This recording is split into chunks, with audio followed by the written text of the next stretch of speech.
الحمد لله نحمده ونستعينه ونستغفره ونعوذ بالله من شرور أنفسنا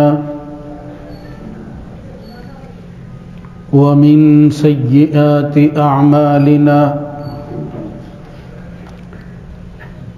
من يهده الله فلا مضل له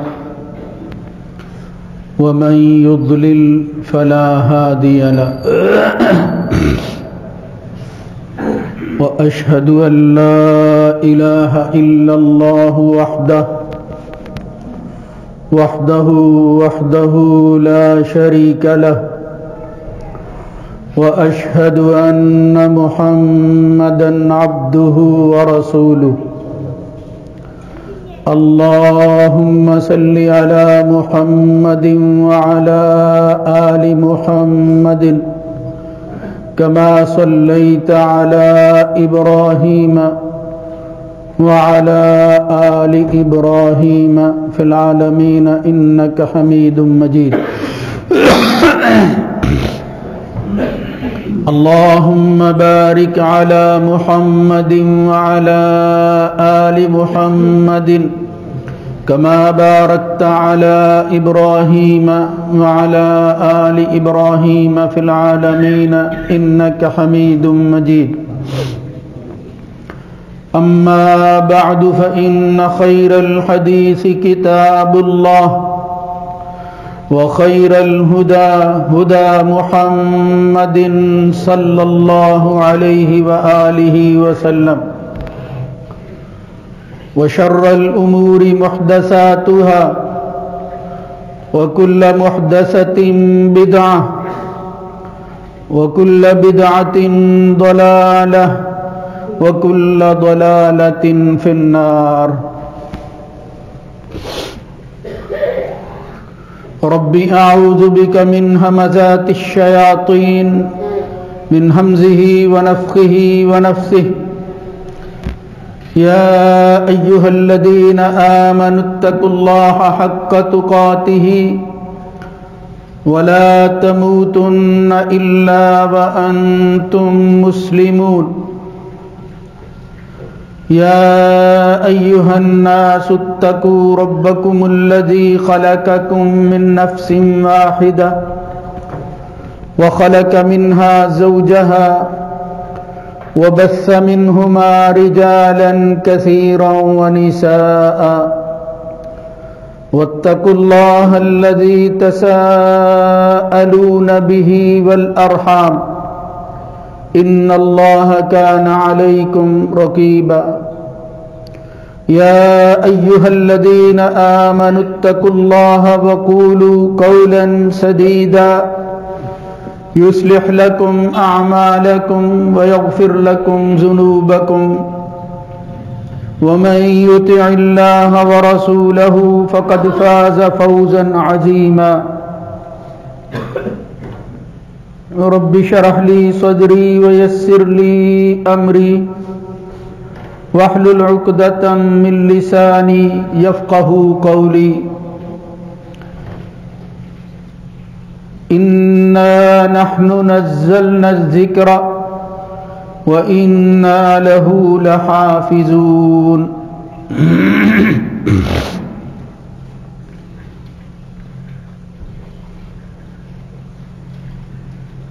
بلا شبہ ہم ہی ہیں جنہوں نے ذکر نازل کیا اور بلا شبہ ہم ہی اس کی حفاظت بھی کرنے والے ہیں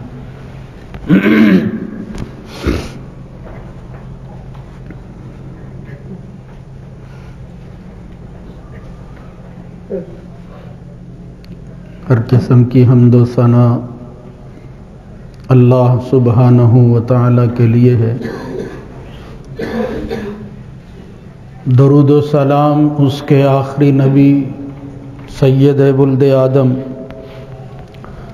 جناب محمد الرسول اللہ صلی اللہ علیہ وآلہ وسلم کی ذات گرامی پر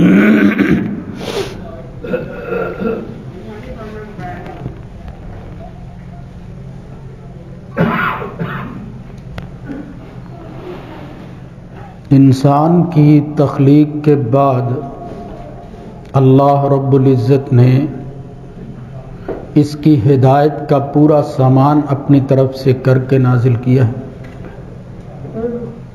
اس کو آزاد اور بے لگام نہیں چھوڑا، بلکہ اس کے بڑے بڑے انعامات میں سے ایک نعمت جو انسان کو میسر ہے وہ اس کی ہدایت کا انتظام کرنا ہے۔ اس کو عام طور پر بہت معمولی سمجھا جاتا ہے، اور اس کے لیے جو اس کی اہمیت ہے، جو اس کا مقام اور مرتبہ شریعت اور دین کی روشنی میں نظر آتا ہے، اس سے اکثر لوگ جو ہے وہ محروم رہتے ہیں اور اس کو ایک معمول کا کام سمجھ کر وہ آگے بڑھ جاتے ہیں، جبکہ حقیقت یہ ہے کہ اگر کسی کے نصیب میں یہ ہدایت نہیں ہے تو اس سے بڑا بدبخت اس جہان میں کوئی نہیں ہے۔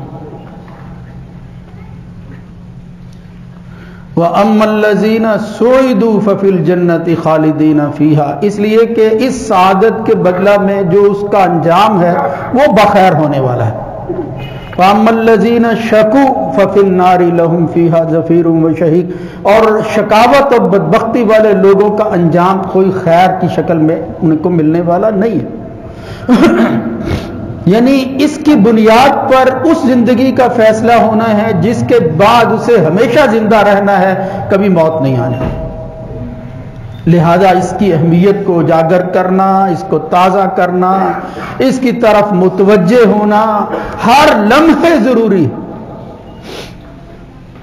اللہ رب العزت نے جو ہدایت کے سامان کیے ہیں ان میں سے پیغمبروں کا ذکر کرتے ہوئے کہا لِكُلِّ قَوْمٍ ہاد، اللہ نے ہر قوم پر ایک ہادی جو ہے وہ بھیجا ہے جو ان کی رہنمائی اور ہدایت جو ہے وہ ان کو اس کی طرف لے کر جاتا ہے۔ ہدایت کے کئی معنی کرتے ہیں، لیکن یہ وہ لفظ ہے جو معنوں کا محتاج نہیں۔ ان میں سے بعض پیغمبروں کو اللہ رب العزت نے ان کی نبوت اور رسالت کے ساتھ جس اضافی چیز کے ساتھ سرفراز فرمایا ہے وہ ہے اپنی کتابیں، یعنی آسمان سے ہدایت نامے نازل ہوئے، اللہ رب العزت کا کلام جو ہے وہ پیغمبروں کے ہاتھ میں جو ہے وہ تھما دیا گیا، اور ان کتب میں سے آخری کتاب کا نام کتاب اللہ، قرآن مجید، قرآن کریم اور فرقان حمید ہے۔ کئی نام ہے جو صفات کے اعتبار سے اللہ نے اپنی اس کتاب کے نازل کیے کہ یہ آخری کتاب ہے، آخری نبی کو آخری کتاب جو دی گئی، آخری ہدایت نامہ ہے۔ اس کے بعد اگر کوئی شخص کسی اور چیز سے ہدایت حاصل کرتا ہے یا ہدایت نہیں حاصل کر پاتا تو پھر اس سے بڑا محروم شخص کوئی نہیں۔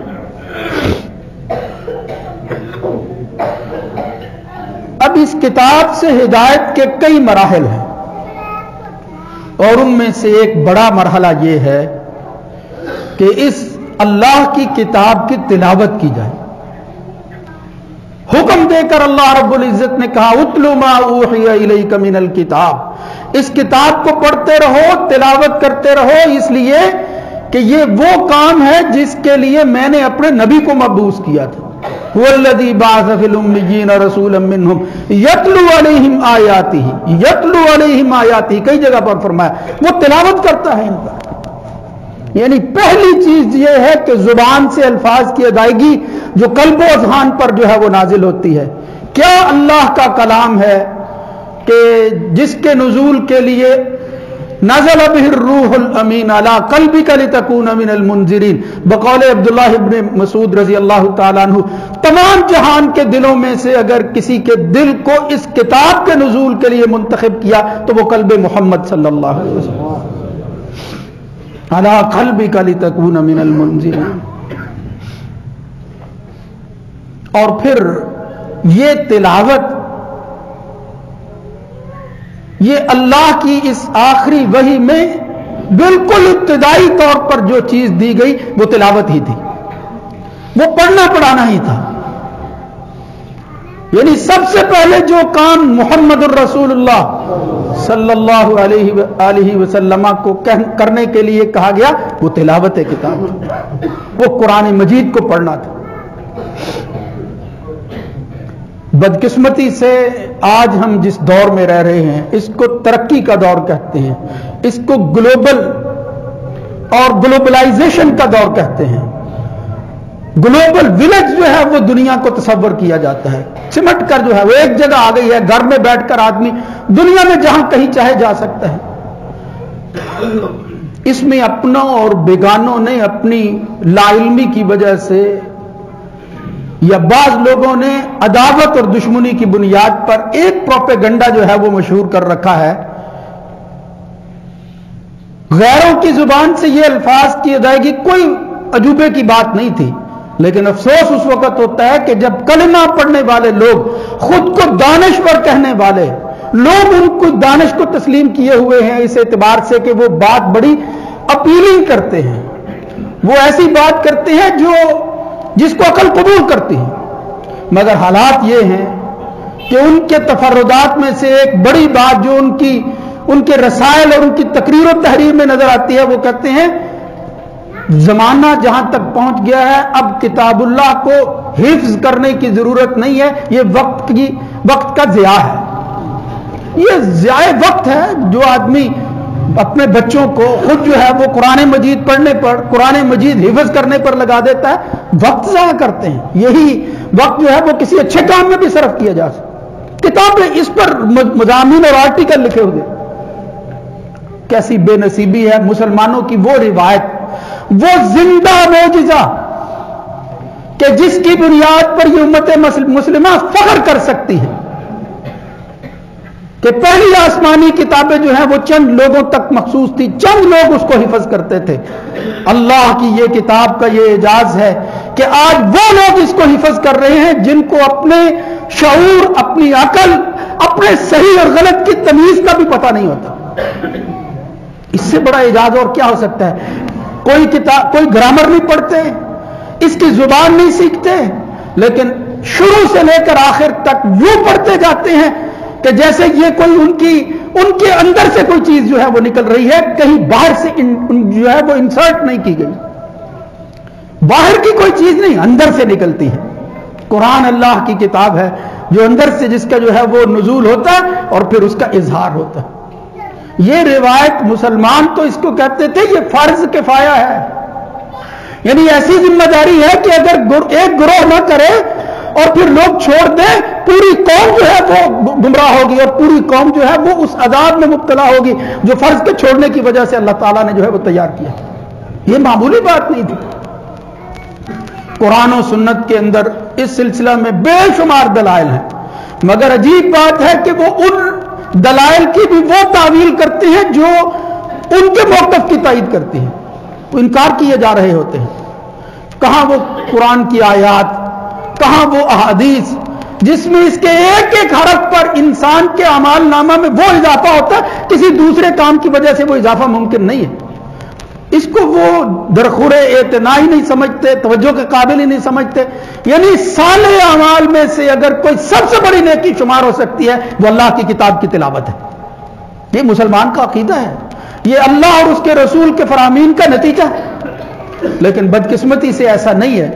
میں چند باتیں آپ کے سامنے جو دلائل کے حوالہ سے اس موقف کی تائید کرتی ہے وہ عرض کرتا ہوں کہ سب سے پہلی وحی جو آسمان سے اس آخری نبی محمد الرسول اللہ صلی اللہ علیہ وآلہ وسلم کے دل پر اتری، اور وہ صحابی پوچھتے ہیں، حارث ابن ہشام نے پوچھا، سأل رسول اللہ صلی اللہ علیہ وسلم کیف یأتیک الوحی، صحیح بخاری کے الفاظ ہیں کہ آپ کے پاس وحی کیسے آتی ہے؟ محمد الرسول اللہ صلی اللہ علیہ وسلم نے جو ہے وہ کچھ طریقے بتائے، فرمایا احیانا یأتینی مثل سلسلۃ الجرس وہو اشدہ علی فیفصم عنی، بعض دفعہ میرے پاس وہی آتی ہے جس طرح گھنٹی کی آواز ہوتی ہے، جرس کوئی بج رہی ہے، اس طرح وہ اتنی شدت کے ساتھ میرے اوپر اترتی کہ اس کی وجہ سے میرا جسم جو ہے وہ پسینے سے شعبور ہو جاتا تھا. فیفسم عنی. جناب عائشہ رضی اللہ تعالیٰ عنہ کہتی ہیں اگر سردی کا بھی موسم ہوتا لیتفسد عرقا، رسول اللہ صلی اللہ علیہ وسلم کو اتنا پسینہ آتا کہ وہ آپ کے پسینے کی وجہ سے جسم پر جو ہے وہ لڑیاں بن جاتی. لیتفسد عرقا، یہ حالت ہوتی تھی، اتنی شدت ہوتی تھی. تو فرمایا ایک تو صورت یہ ہے، اور پھر کیا، وقد وعیت ما قال، جو وہ مجھے کہتا میں اس کو یاد کر لیتا. وَأَحْيَانًا يَتَمَثَّلُ لِيَ الْمَلَكُ رَجُلًا، فرشتہ جو ہے وہ انسانی شکل میں آتا، يُكَلِّمُنِي، وہ مجھ سے کلام کرتا، فَآئی مَا يَقُولُ، پھر میں اس کو یاد کر لیتا جو وہ کہتا. یہ ہے استشہاد. پہلے فرمایا قد وعیت، دوسرے فرمایا فَآئی مَا يَقُولُ، جو کچھ وہ کہتا میں اس کو حفظ کرتا تھا، یاد کرتا تھا. اور یہ اللہ نے تو قرآن مجید میں یہ جو آیت میں نے پڑھی ہے فیصلہ کیا تھا کہ گھبرانے والی بات نہیں ہے. اِنَّا أَنزَلْنَا التَّوْرَاةَ فِيهَا هُدًى وَنُورٌ يَحْكُمُ بِهَا النَّبِيُّونَ الَّذِينَ أَسْلَمُوا لِلَّذِينَ هَادُوا وَالرَّبَّانِيُّونَ وَالْأَحْبَارُ بِمَا اسْتُحْفِظُوا مِنْ كِتَابِ اللَّهِ. یہ پہلی کتابوں والوں کو بھی چند لوگوں کی ذمہ داری لگائی گئی تھی، بھئی اس کی حفاظت کرنی ہے، اس کی نگرانی کرنی ہے، کہیں ہاتھ سے جانے نہ پائے. یہ اتنی قیمتی چیز، مگر انہوں نے قدر نہیں کی. اللہ رب العزت نے پھر فرمایا اب آخری کتاب والوں کو اس میں پریشان نہیں ہونا چاہیے کہ یہ کتاب جو ہے اس کی حفاظت کا ذمہ میں نے خود لے لیا. اب اس ذمہ داری کو اللہ رب العزت نے اپنے کندھوں پر لیا، مگر اس کے لیے جن لوگوں کا انتخاب کیا وہ کتنے خوش نصیب ہیں. ان میں سب سے پہلا شخص جس کا نام نامی اسم گرامی محمد الرسول اللہ صلی اللہ علیہ وسلم ہے، وہ اس جہان کے اندر اللہ کی اس کتاب کا سب سے پہلا حافظ. سورہ قیامہ میں جس طرح فرمایا جب وحی اترتی ہے اور آپ جلدی جلدی پڑھتے فرمایا لا تحرک بہ لسانک لتعجل بہ انا علینا جمعہ، یہ تو ہم نے اپنے ذمے لے لیا، علینا ہم پر ہے. وقرآن فإذا قرأناه فاتبع قرآن، جب پڑھے تو آپ پیچھے پیچھے پڑھ لیا کریں. ثم ان علینا بیان، اس کا بیان، اس کی وضاحت وہ بھی ہمارے ذمے ہے، یعنی اللہ کی ذمہ داری ہے. لیکن خوش نصیب ہیں وہ لوگ اللہ کے رسول سے لے کر اب تک اور قیامت کی آخری گھڑی تک یہ روایت جاری رہے گی. یہ زندہ سنت، سب سے بڑی سنت اللہ کے رسول صلی اللہ علیہ وسلم کی جاری رہے گی کہ مسلمان وہ عمر کے چھوٹے حصے میں ہوں یا بڑے میں، بالخصوص چھوٹی عمر کے لوگ جو ہے وہ ایک اعجاز اور نشانی کے طور پر اس اللہ کی کتاب کو حفظ کرتے رہیں، یاد کرتے رہیں گے، نام ہوگا ان کا. یہ کوئی اس زمانے کی بات نہیں ہے، اور پھر یہ کوئی تیسرے یا چوتھے درجے کی کتابوں کے وہ واقعات نہیں ہے کہ جن کی کوئی سندیں نہیں ہے. صحیح بخاری اور مسلم کی روایتیں ہیں. محمد الرسول اللہ صلی اللہ علیہ وسلم کے زمانے میں امام بخاری نے اس پر باب باندھا ہے.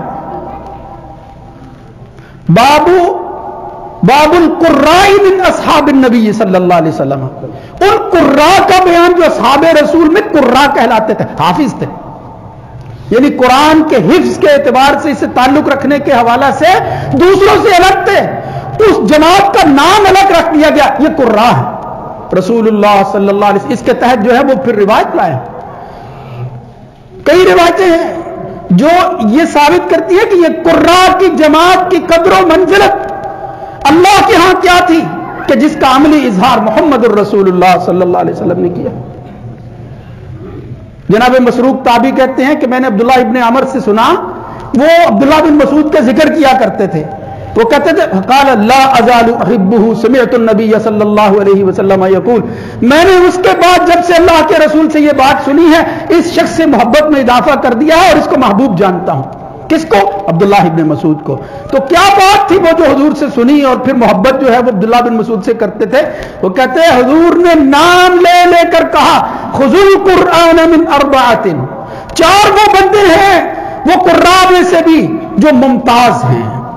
اگر قرآن تم جو ہے وہ اعلیٰ درجے کا اور پھر معانی اور مفاہیم کے اعتبار سے حفظ کے حوالہ سے کسی سے عکس کرنا چاہتے ہو، چار بندوں سے جو ہے وہ لے لو. ان میں سے سب سے پہلے جو ہے وہ عبداللہ ابن مسعود، وسالم، ومعاذ ابن جبل، وابی ابن کعب.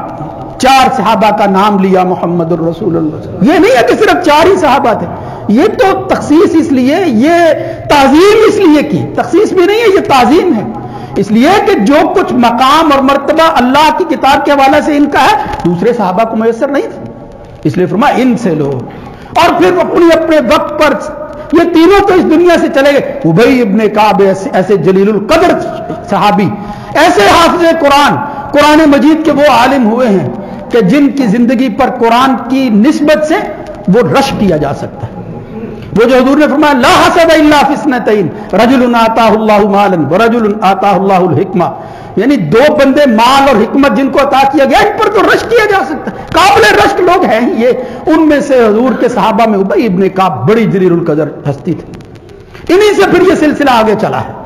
یہ ایک لمبی بات ہے، پھر آگے کس طرح ان کے شاگرد بڑھے ہیں، بلکہ ایک تو وہ روایت جو ہے وہ یہاں تک آتی ہے کہ نبی کریم صلی اللہ علیہ وسلم ایک دن جو ہے وہ ان سے کہنے لگے کہ ابی مجھے اللہ نے حکم دیا ہے کہ میں تجھے قرآن سناؤں۔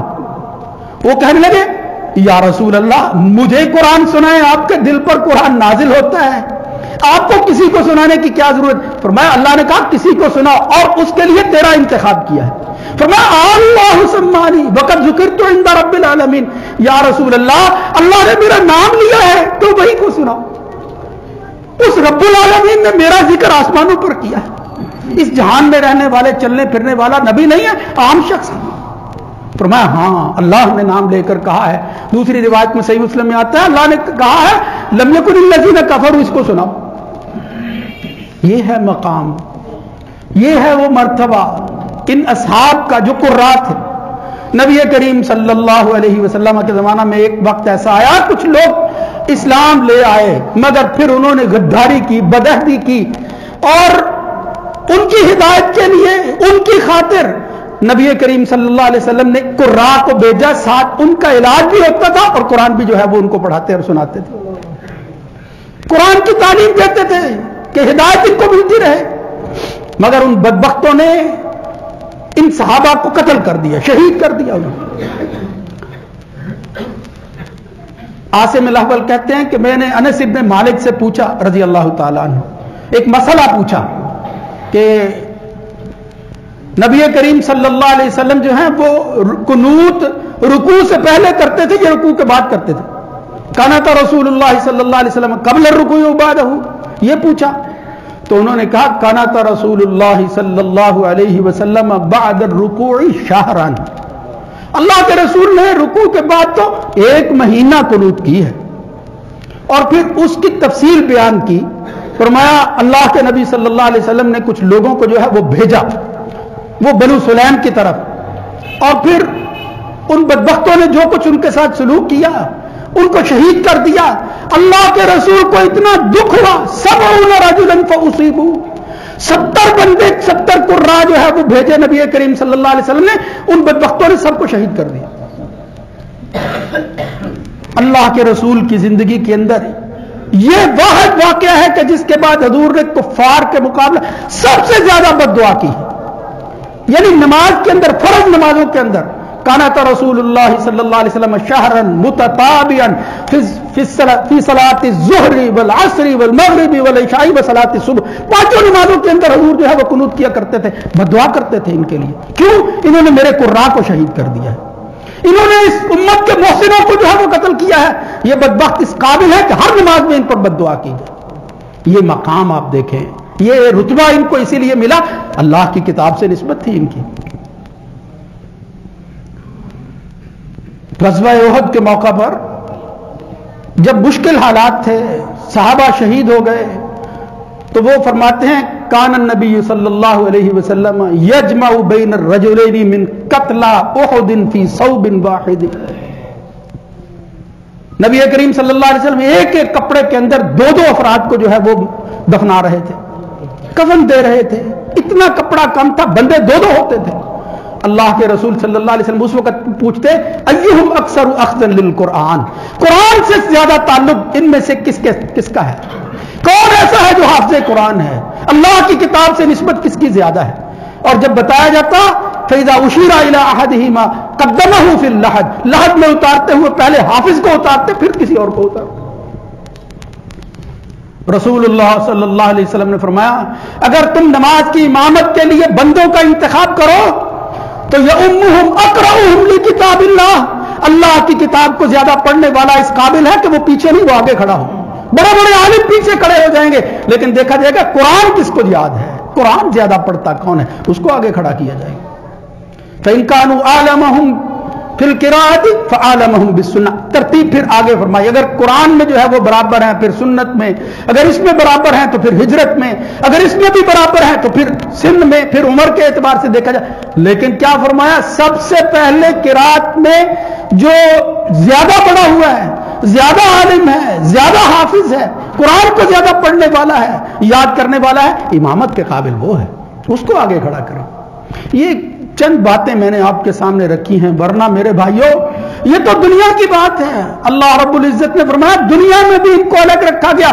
آسمان پر یہ دنیا جب ختم ہو گئی اور آخرت کا دن ہوگا، اللہ رب العزت وہاں بھی ان کے ساتھ عام لوگوں سے الگ ہی سلوک کرے گا. ان کے حساب کتاب کے لیے وہ ایک سنن ترمذی میں حسن درجہ کی روایت آتی ہے، یجیء القرآن یوم القیامہ، قرآن آ کھڑا ہوگا قیامت کے دن اور کہے گا یا ربی حلہ، یا اللہ میرے اس صاحب قرآن کو جو مجھے پڑھتا رہا ذرا دوسروں سے زیادہ مزین کرو. فیلبس تاج الکرامہ، اللہ عزت اور بزرگی کا تاج اسے پہنائے گا. وہ کہے گا ربی زد، یا اللہ اسی پر نہیں کچھ اور فرمایا یلبس حلۃ الکرامہ، اللہ رب العزت اس کو جو ہے وہ لباس پہنا دیں گے، عزت کا لباس ہوگا، تکریم کا لباس ہوگا. وہ معززین میں شمار ہونے والے لوگوں میں سب سے معزز اور اشرف اگر کوئی شخص ہوگا وہ حافظ قرآن ہوگا. اور اللہ رب العزت فرمائے گا اور اقرا ورقا، وہاں لفظ آتا ہے اقرا ورقا، بڑھتا جا اور چڑھتا جا، آگے بڑھتا جا. اور فرمایا پھر کیا ہوگا، وَيُزْدَادُ بِكُلِّ آیَةٍ حَسَنَةٍ، پھر ہر آیت پر اللہ تعالیٰ نیکیوں میں اضافہ کرتا جائے گا. یہ تیری نیکیاں دنیا میں بھی تھی، اب تو پڑھتا جا. دوسری جگہ بھی ترمذی میں ہی ایک روایت آتی ہے، غالباً ابو داؤد میں بھی ہے، اگر وہ بھی حسن ہی درجہ کیا ہے، جس میں اقرا ورتقی ورتل کما کنت ترتل فی الدنیا فإن منزلک عند آخر آیۃ تقرأها. بس تو قرآن پڑھتا جا اور پھر جنت کی منازل جو ہے وہ طے کرتا جا. وہ اونچے محل جہاں قرآن ختم ہوگا وہ تیری آخری جگہ ہوگی، باقی ساری جتنی بھی منزلیں ہیں وہ بھی تیری ہوں گی. یہ جنت کے اندر اس کے ساتھ سلوک ہے. یہ اس دنیا کے اندر جو ہے وہ حفاظ کے ساتھ بالخصوص نبی کریم صلی اللہ علیہ وسلم کا تعلق تھا، اور اسی تعلق کی وجہ سے صحابہ ان سے محبت کرتے تھے. یہ محبت کے قابل لوگ ہیں. اس لیے میرے بھائیوں یہ روایت جو ہے اس کو زندہ رکھنے والے لوگ بڑے ہی خوش نصیب ہیں. ہمیں ان کے لیے دعا کرنے کی ضرورت ہے، ہمیں ان کا ساتھ دینے کی ضرورت ہے، ہمیں ان کو وہ احترام دینے کی ضرورت ہے جو اصل میں اس احترام کے قابل. اللہ رب العزت ہمیں اس روایت کو تابندہ و پائندہ جو ہے وہ رکھنے کی توفیق نصیب فرما. یا اللہ اس کو قائم اور دائم رکھیں، ہمارے گھروں کے اندر یہ حفاظ جو ہے وہ زندہ رہیں اور اللہ کی کتاب کی تلاوت کرتے رہیں. اقول قولی ھذا استغفر اللہ لی ولکم ولسائر المسلمین.